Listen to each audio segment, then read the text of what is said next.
Revolutionary greetings, comrades. It's a red Sunday, the 6th of October 2024. It's our political education. Please join us for this discussion. We also want to hear your feedback on what we discuss as part of our political education. You are free to write your comments in the comment section. If we are not able to respond now, we will later respond to the questions or comments that you will have posted. We will also go back to other videos that we recorded and check the comments and respond. In our last presentation, we spoke about the political and the economic crisis in Zimbabwe. We used the document that was used in 1999 in February. It's the declaration of the National Working People's Convention. We then said we will unpack on what needs to be done from our perspective in ending the crisis in Zimbabwe. We also want to hear your own view so that we interact. We have a discussion around these important issues. We said in the last video that the issues around unemployment, issues around poverty, issues around decay of infrastructure, issues around regionalism, issues around lack of political accountability are still relevant to this day, and we need to find a solution. And we've always said that we cannot outsource the task of resolving the crisis to anyone. Yes, we can run to SADC, we can run to the African Union, we can run to all these institutions, but it is us that must find the solution to our challenges in Zimbabwe. Thank you so much, comrades, for joining. I see a number of you are already here. While we are discussing, you can also write in the comment section. So when we concluded the last presentation, we said that Comrade Vladimir Lenin was faced by similar challenges in Russia, and he posed in one of his theses what is to be done. We are not going to discuss the text by Lenin on what is to be done. Those that want to read the document, you can Google the document about what is to be done. Comrade Adeline and Love, in this presentation, we are not discussing Zimbabwe exemption permits. We are discussing political education. We will deal with the permits issues during the weekend. Today is a red Sunday, so we discuss politics. The first thing that we must do in resolving the crisis or in answering the question what is to be done is to build a mass movement rooted in the ideals of the liberation struggle. We'll explain this as we go. We might not explain everything today, but we will indeed explain. So the first thing in what is to be done is to build a mass movement. It must be rooted. It is not just a mass movement, but it must be rooted in the ideals of the liberation struggle. We'll explain what these ideals of the liberation struggle are. The second thing that we must do in answering the question what is to be done is to use social media as a tool of mobilizing the mass of the people. I always see most of you are dancing on TikTok. I see, like I'm doing live on Facebook, most of you do that. And when I was reading a report, a research that was done by some researchers it says 50% of the people of Zimbabwe have access to WhatsApp. And you know that in terms of transaction, there's EcoCash. Even people in the rural areas have access to WhatsApp. So it means that our messages can be heard by the majority of Zimbabweans, because if half of the population has access to WhatsApp, so it means they will have a chance to receive our political messages. So we are saying, point number 2, use social media as a tool of mass mobilization. Number 3, in answering the question, what is to be done? We are saying intensify political education, because you cannot resolve the crisis without political education. It's a Sunday today, and believe you me, some today are studying the Bible in their Sunday school Bible study, because you cannot be a Christian if you do not study the Bible. You cannot be a political activist if you don't undergo political education. So we need to intensify. Like I'm saying, we will explain each of these points on what we mean. And then point number 4, we are saying, in answering the question, what is to be done, build unity amongst the mass of the people. We cannot resolve the economic, political, and social classes if we are divided as the people of Zimbabwe. So it is key that we build unity amongst the people of Zimbabwe. Point number 5, we've got 5 points and as we respond to the question, what is to be done in resolving the political, economic, and social crisis in Zimbabwe? The last point, build international solidarity amongst the progressive forces. Zimbabwe is not an island. So it is important that we link our struggles with the other progressive forces. So it is important that as we try to end the crisis, we must build international solidarity. So let's go back to and try to explain point number 1, so that we understand what we mean in terms of answering the question, what is to be done. We are saying the first point is that build a mass movement rooted in the ideals of the liberation struggle. At our first Congress, that is the Congress of the Zimbabwe Communist Party in Bulawayo in December 2019, we adopted a program. We said completing the liberation of Zimbabwe. The ideals or the purpose of the liberation struggle was 1, to return land to the landless blacks in particular, because the land was stolen from us. Secondly, it was about ending colonialism, because returning land is linked to ending colonialism. We were colonized. In the process of us being colonized, our land was taken back from us. So the key thing, which was the key that motivated young people at the time to join the liberation struggle and take up arms, was to end colonialism. And the end of colonialism should have resulted in returning land to the previously oppressed.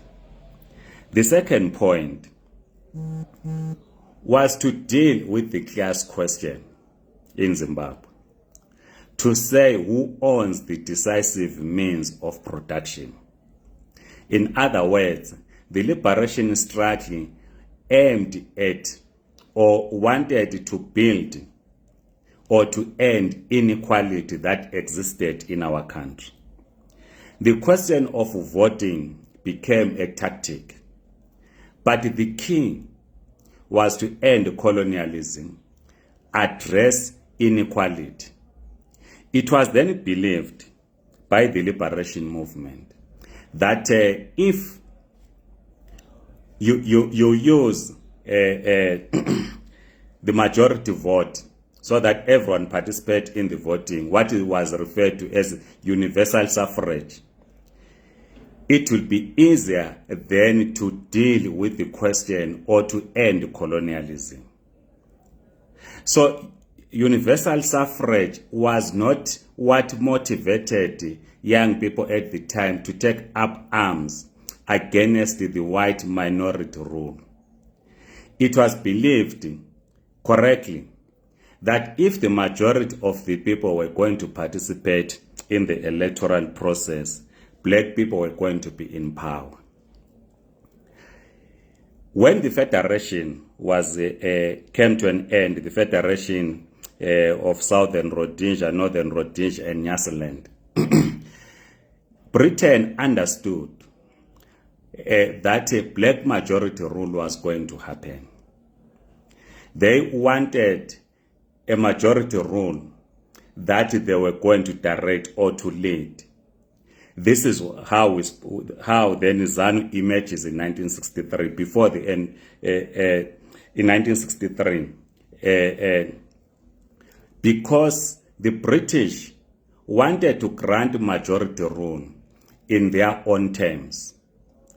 Therefore, in 1980, we then created a neo-colonial state.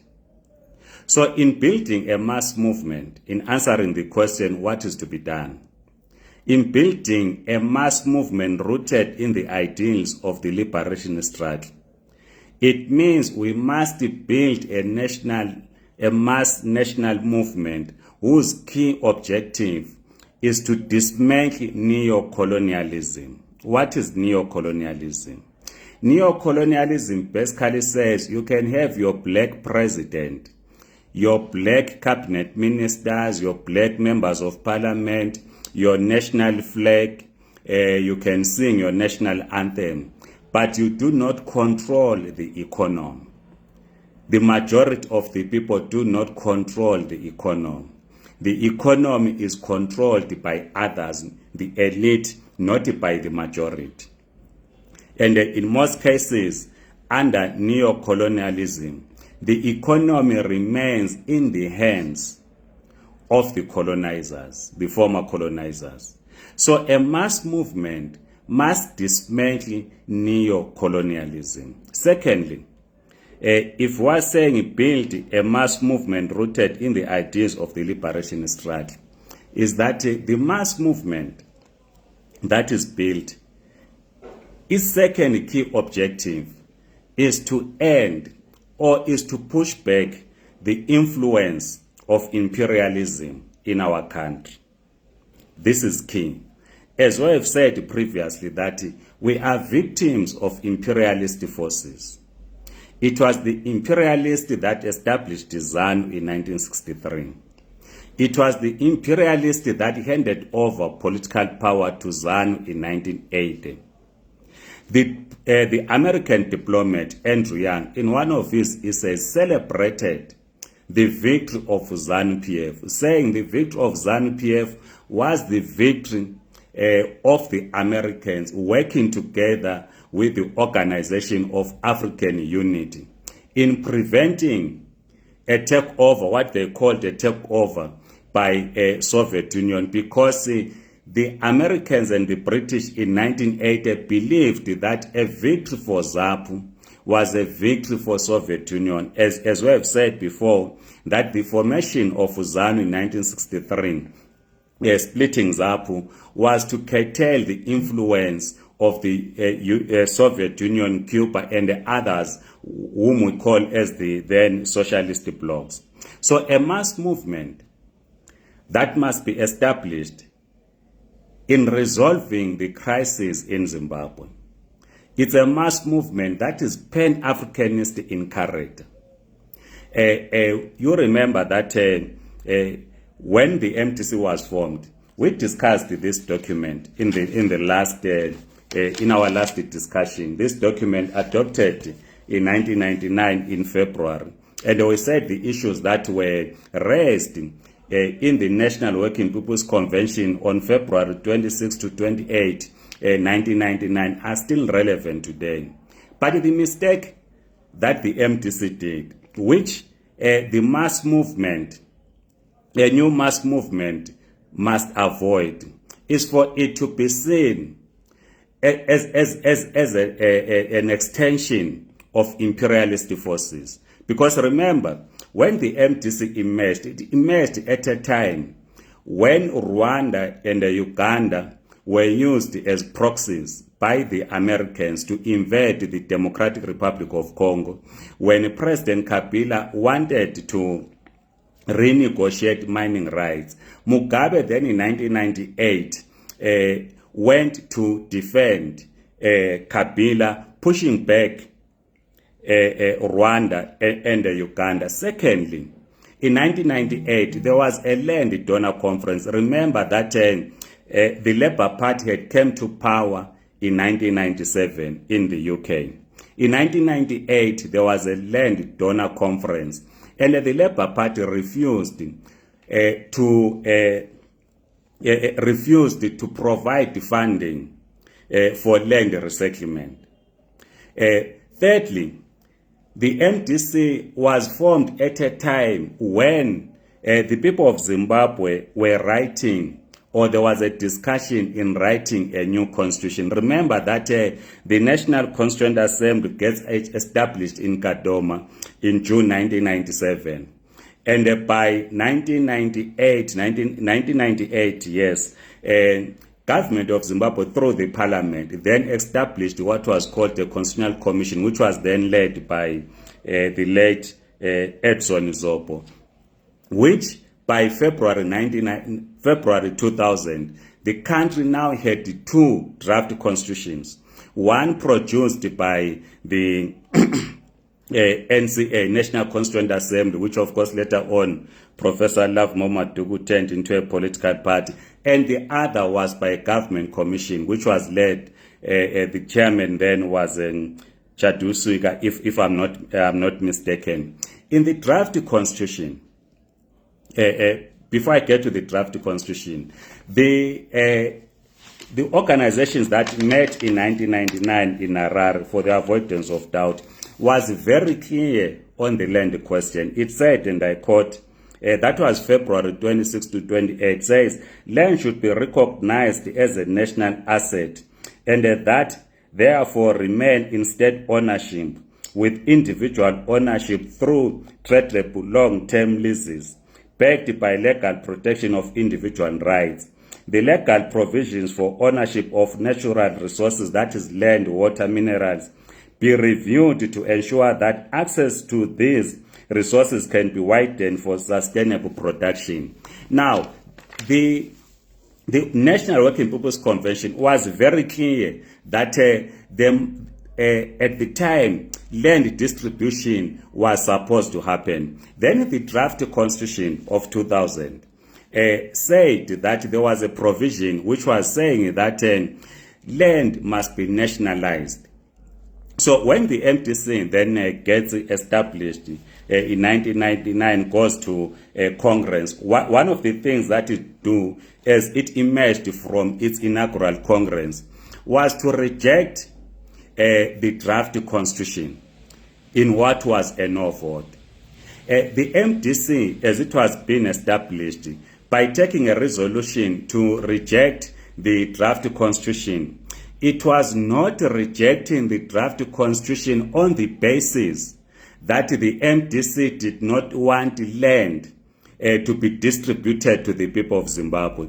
The MDC took a political decision to test the waters, to say, can you defeat ZANU-PF in an election? You will recall that when the MDC and the civil society won the no vote, it was said that ZANU-PF had been given a yellow card and it was going to be given a red card in the parliamentary elections in June of 2000. But the ZANU propagandist explained the rejection of the constitution and only tied it to the question of land, to say the MDC is being used by white commercial farmers to reject land reform in Zimbabwe. Therefore, the MDC is a puppet of the West, of the imperialist forces. But again, it then made the case of MDC difficult when the white commercial farmers began to bankroll the MDC, while the MDC retained mass support within the people of Zimbabwe. But in point number 5, which we are raising as part of responding to the question what is to be done, building a strong international solidarity movement amongst the progressive forces, the MDC then alienated itself from the progressive forces. It was seen as a stooge of imperialist forces of Britain, America, and others. Hence, we are saying a new mass movement must avoid those pitfalls, must not be seen to be a stooge of imperialist forces. It must be a mass movement that is rooted in the ideals of the liberation struggle. It is a mass movement that must reject the agenda of imperialist forces.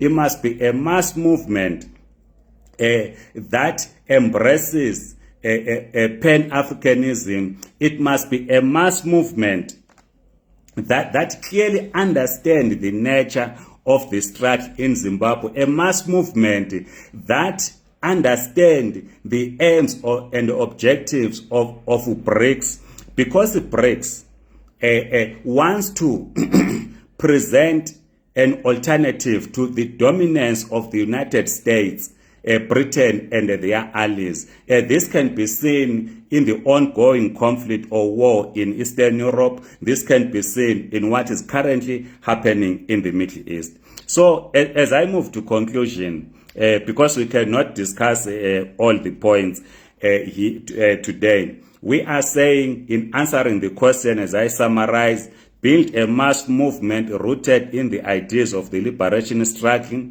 use social media as a tool of mobilizing the masses, intensify political education, build unity amongst the people of Zimbabwe, build a strong international solidarity amongst the progressive forces. This is what is to be done in Zimbabwe if we are to resolve the political, economic, and social crisis in Zimbabwe.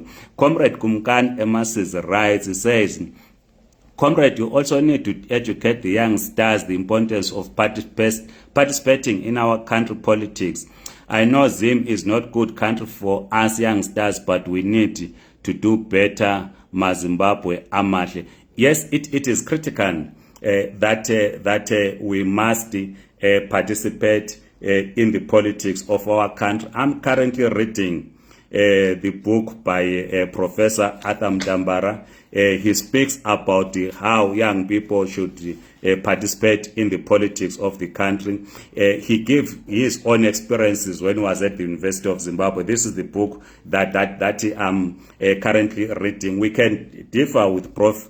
Dambara on some aspect, but he is correct in saying that young people must play a key role in ending the crisis in Zimbabwe, and it defines in his book, giving his own experiences as was at the University of Zimbabwe. Thank you so much, comrades, for this Red Sunday. We will continue then to unpack what we mean when we say use social media as a tool of mobilizing the masses, what we mean by saying intensify political education, what we mean by building unity amongst the mass of the people in Zimbabwe, what we mean by saying build a strong international solidarity movement amongst the progressive forces, so that we end the political, economical, and the social crisis in Zimbabwe. Amandla, comrades.